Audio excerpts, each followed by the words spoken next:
അന്തിമ പെസഹ സന്ധ്യേ ഭാഗ്യം നിന്നാൽ മെസ്സറേ പെസഹ നിലച്ചു.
നാഥൻ ഗാത്രം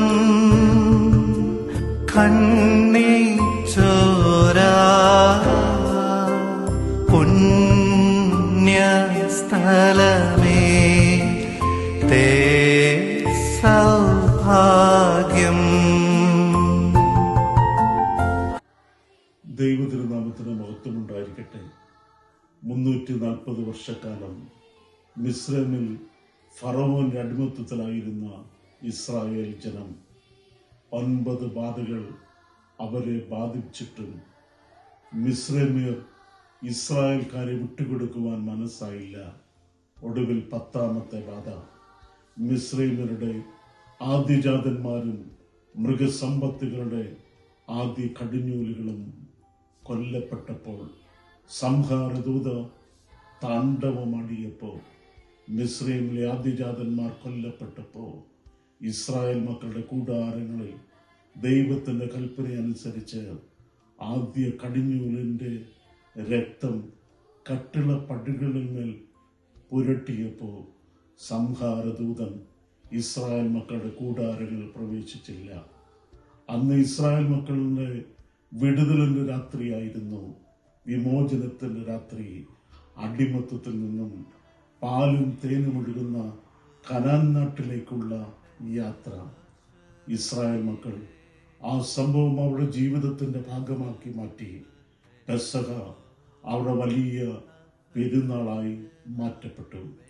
പഴയ നിയമത്തിൽ പെസഹ ഒരടയാളമായിരുന്നുവെങ്കിൽ, ഒരോർമ്മപ്പെടുത്തലായിരുന്നുവെങ്കിൽ, പുതിയ നിയമത്തിൽ അത് രക്ഷയുടെ അനുഭവമായിരുന്നു. യേശു ക്രിസ്തു കടന്നു വന്നപ്പോൾ യോഹന്നാൻ സ്നാപകൻ പ്രവചിച്ചു, ഇതാ ലോകത്തിന്റെ പാപത്തെ വഹിക്കുന്ന ദൈവത്തിന്റെ കുഞ്ഞാട്.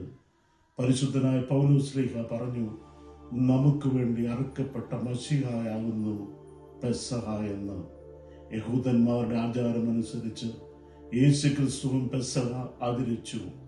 അവരുടെ ആചാരത്തിന്റെ മുറയനുസരിച്ച് പുളിമാവ് നീക്കുന്ന രാത്രി, ആ രാത്രി യേശു ക്രിസ്തു ശിഷ്യന്മാരോട് പറഞ്ഞു, വിരിച്ചൊരുക്കിയ മാളികയിൽ പെസഹ ഒരുക്കണം. അവൻ അപ്പവീഞ്ഞുകളെടുത്ത് ഇതെന്റെ ശരീരം, ഇതെന്റെ രക്തം എന്ന് പറഞ്ഞ് തന്റെ ശിഷ്യന്മാർക്ക് ഏൽപ്പിച്ചു കൊടുത്തു. ആ കൂട്ടത്തിൽ തള്ളി പറഞ്ഞവനുണ്ടായിരുന്നു, ചതിച്ചവനുണ്ടായിരുന്നു, ഒറ്റുകൊടുത്തവനുണ്ടായിരുന്നു. പക്ഷെ അവൻ തന്റെ ശരീരം പുളിച്ച മാവ് കൊണ്ടുണ്ടാക്കിയ അപ്പം അവന്റെ ശരീരമാക്കി കൊടുത്തു. പുളിച്ച മാവ് അത് വളർച്ചയുടെയും ജീവന്റെയും അടയാളമാണ്. എന്നാൽ പുളിപ്പില്ലാത്തത്, അത് നിശ്ചലമായത്, മരിച്ച അവസ്ഥയിലാണ്. യേശുക്രിസ്തു പുളിച്ച മാവെടുത്തു കൊടുത്തത് അവൻ മരിച്ച് അടക്കപ്പെട്ട് ഉയർത്തെഴുന്നേറ്റവനാണ്. മാവ് പുളി തീണ്ടിയാൽ അതിന് വളർച്ചയുണ്ടാകും, ചലനമുണ്ടാകും. അത് യേശു ക്രിസ്തു പുതിയ നിയമത്തിലൂടെ അത് നിത്യജീവനിലേക്കുള്ള ഒരു യാത്രയ്ക്കായിട്ടായിരുന്നു പുളിച്ച മാവ് കൊണ്ടുണ്ടാക്കിയ അപ്പമെടുത്ത് ശിഷ്യന്മാർക്ക് പങ്കിട്ട് കൊടുത്തത്.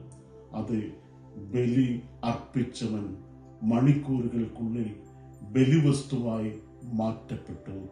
തിന്മയിൽ നിന്നും യേശുവിലേക്കുള്ള യാത്ര, അതാണ് പെസഹ. ആ പെസഹ ആചരിക്കുന്നതിന് മുമ്പ് അവൻ ശിഷ്യന്മാരുടെ പാദങ്ങളെ കഴുകി വിനയത്തിന്റെ മാതൃക കാണിച്ചു തന്നു. അത് നമുക്കും നിത്യജീവന്റെ അടയാളമായ വിശുദ്ധ കുർബാന ഭക്ഷിക്കുന്നതിന് മുമ്പ് എളിമപ്പെട്ട് വിനയപ്പെട്ട് താഴ്മ ധരിച്ച് യേശുവിന്റെ സ്നേഹം നമ്മുടെ ഉള്ളിലും ആക്കിക്കൊണ്ട് പെസഹ ഭക്ഷണം, പെസഹ ആചരിക്കുമെങ്കിൽ, വിശുദ്ധ കുർബാന അനുഭവിക്കുമെങ്കിൽ അത് നിത്യജീവന് കാരണമായി തീരും. പെസഹ നമുക്കും നിത്യജീവന്റെ ഭാഗഭാഗമാക്കി തീരുവാൻ ഈ പെരുന്നാളിലൂടെ നമുക്കും സാധിക്കട്ടെ എന്ന് ആത്മാർത്ഥമായി ആശംസിക്കുന്നു, പ്രാർത്ഥിക്കുന്നു. ദൈവം അനുഗ്രഹിക്കട്ടെ. താലത്തിൽ വെള്ളമെടുത്തു വെൺകച്ചയുമരയിൽ ചുറ്റി മിശിഹാതൻ ശിഷ്യന്മാരുടെ പാദങ്ങൾ കഴുകി, പാദങ്ങൾ കഴുകി.